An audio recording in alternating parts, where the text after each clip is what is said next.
Hey, what's up interwebs? I'm that toy guy, and today I'm going to be taking a look at the Transformers Generations Age of Extinction Deluxe Class Autobot Drift. So here he is, and first we will take a quick look at the box. So right up front here you have a picture of the Bugatti Veyron, you have Autobot Drift, you have Transformers logo, just in case you forgot what franchise this is. Right there it says all of his information. On this side you have nothing. And on the front, you have a very big picture of Drift. And this was originally $25. Then it went down to $15. And I ended up buying this dude for about $10. Because there was a sale on at the store I bought it. So, yeah, and I bought this like a few weeks ago. So, on the back, you have bio, toy, step count, other figures. One thing I will say, though, is this box is a bit weird. Up there on the top, you have the bio in one language, English. Now, normally, because this is Canada, when we get a Transformer, let's take this box for example, it has more than one language on it, being Canadian. This figure here, more than one language on the back of the box.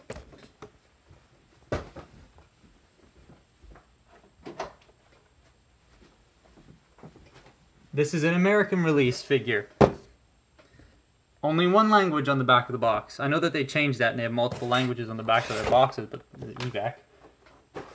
But this guy is the Canadian release with only one language on the back of the box. I don't know why, but they did that. So if you live in Quebec and only speak French, you won't like the back of this box. But if you speak English, then this is... oh, who cares? I knocked my light. Let's try that again. There it goes. So here is Drift. And vehicle mode looks nice. I will give it that. That's really it. This does not hold together very well at all. I was so looking forward to this particular version of Drift. And it fell short. Very short. Both literally and figuratively. This is quite a short deluxe. But this toy does not hold together very well. Like, these little shin guards here are supposed to be pushed up more, but if I push them up, he just starts falling apart. And then I gotta, like, tab this back in, and then this is falling out now, and now it's not staying in. Like, I've followed the transformation properly, and it is not staying together. That's the best I can do. So that is my one major gripe with this toy, is the fact that it does not want to stay together. But it's still good. I mean, oh, his front end is coming apart. See? Oh, now his back end's gone. Oh, now the other side's gone. Come on. Oh, now the entire back end is gone. Oh, there we go. Stay. Stay. Stay. Nah, forget it. He does come with 4 accessories, 2 of which are right there. He's got sword storage there. And he comes with one of these and one of these, which are supposed to peg in there and there. Just like so. Just like so. Just like, there we go.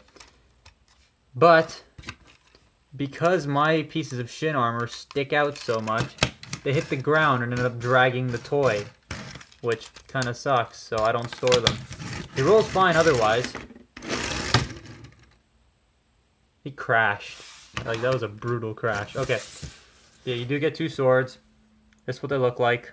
Both sides. Both of them look the same. This one's bent. It's just bent. It's warped. Don't like that. But anyway, the toy itself, comparison. Here he is next to Skydive. And Skydive is longer than Drift. So, you know, deluxes are getting better now. Also, I think I recall hearing these were made by Funtastic, so that's probably why the plastic feels like crap. But anyway, let's transform him and get him out of this unstable vehicle mode. So the first thing you want to do is you want to pop these doors out. He does have opening doors. That's good, right? you want to pop the doors out and fold them around, and they'll expose some more of that samurai armor. You want to then take the entire top section and pop it up, just like so. You want to remove these two little knives right here. I forget what these are exactly called. I used to know, but I forget. But they're gold and they look like that. Put those off to the side. You want to then take this section and fold it down without getting your finger stuck. Rotate it and bring this section all the way down. Then fold this up. There you have the backpack, pretty much all done. Next thing you want to do is you want to pull the arms out and ratchet them down. Then fold the chest plate forward and click it into place and rotate the head up. And then you want to tab that tab into this port right here. So you just take it and peg it in just like so. Then you want to split the legs, ratchet them out, fold the foot down, take this section, rotate it back, and fold that in, and then rotate it up again.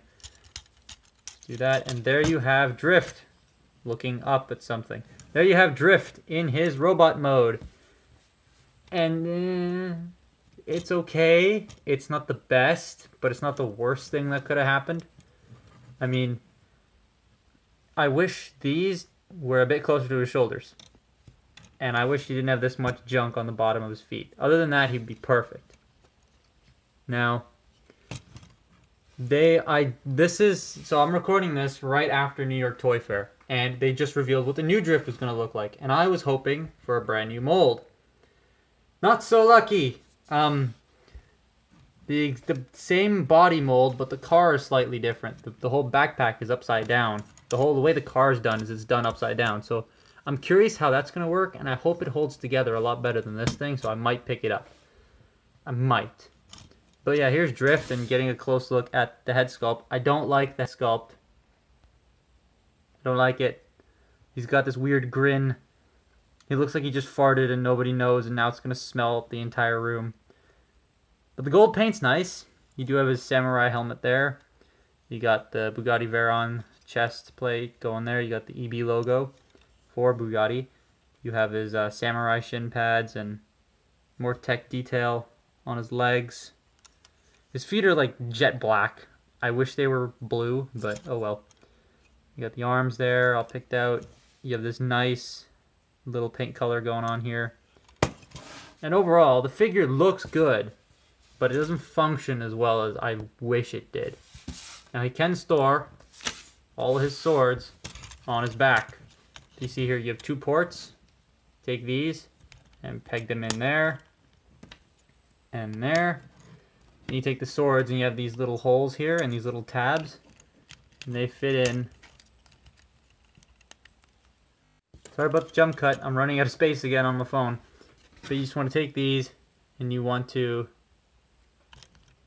peg them in there. Peg them in there. And there. Peg in. They're falling out. See, this is tolerance on this toy are terrible. It's a lot of T's. I'm getting frustrated. There we go. There you have all his weapons stored on his back. So yeah, this toy, not the greatest. Articulation wise, head is on a ball joint.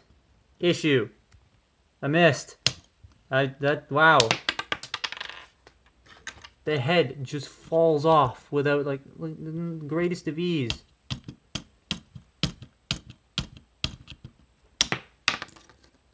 That's not supposed to happen. Right out of the box, the head was like that loose. And me flicking, it's not helping, but I don't care. Knock something over. Shoulders can do a full 360. They can go out and in, all that sort of stuff. You have a ratcheted elbow joint. You have a bicep swivel. The wrists hinge. Nothing at the waist. Hips can go forward at this weird angle. They can go back, ratchet out, thigh swivel. Single jointed knee that when you move the armor out of the way, bends all the way, and the feet can go forward. She's not the most posable thing in the world, but yeah, oh well. So for comparison, here he is with a much better figure, a taller figure too. And look at this, about, he's taller than RID Bisque, but Bisque is hunchback. But this guy is still better than this thing. But back to the other comparison. This is a more recent deluxe. This is an older deluxe. The plastic on this feels a lot sturdier than the plastic on this. This one's already stressing.